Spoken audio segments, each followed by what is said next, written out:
Welcome, and thank you for joining me. I'm Gerald Oginski, a New York medical malpractice and personal injury trial lawyer practicing law here in the state of New York.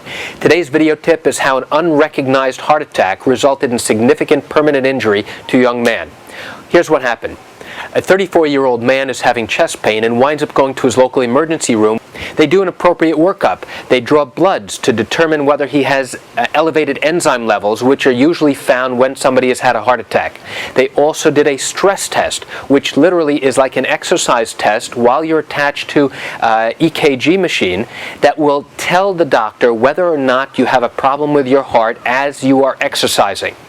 3 months after the patient had been going to his cardiologist on a regular monthly basis, he has crushing chest pain one evening and is taken by ambulance to his local hospital. While there, they recognize that he is having an acute myocardial infarction. He's having a heart attack right then and there. About 6 months after this man suffered his massive heart attack, his family came to me and said, we think they may not have recognized his heart attack early, and as a result of that, he may have suffered this massive heart attack damaging his entire heart. My job was to evaluate and determine whether or not their claims were accurate and true. So I obtained all of the patient's medical records from all of the treatment he had received before, including the cardiologist and the local community hospital where he went for cardiac workup, as well as the treatment he received at the University Medical Center.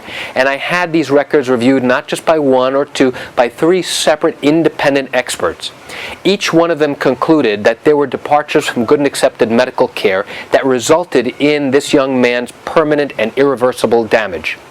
This cardiologist who read and interpreted this patient's stress test should have recognized that there were abnormalities. He should have sent the patient for a coronary angiogram, which literally injects a dye into the patient's coronary arteries so that you can actually see if the coronary arteries are closing off at certain points.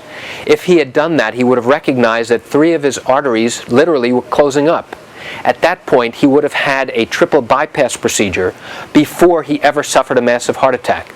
And the patient's treating doctors told him that if he had had an elective triple bypass procedure, he never would have suffered the massive heart attack that he did, killing off 3/4 of his heart.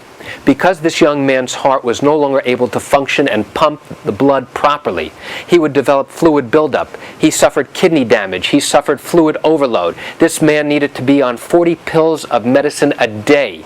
He could not take more than 5 or 6 steps without having to stop and rest.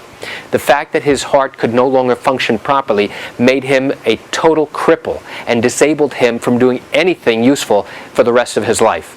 So why is this important for you? Because if you believe that you've been the victim of a failure to diagnose, whether it's heart disease or some other incident of improper medical care, and you have legal questions, I want you to pick up the phone and call me. I can answer your legal questions. You can reach me at 516-487-8207 or by email at lawmed10@yahoo.com.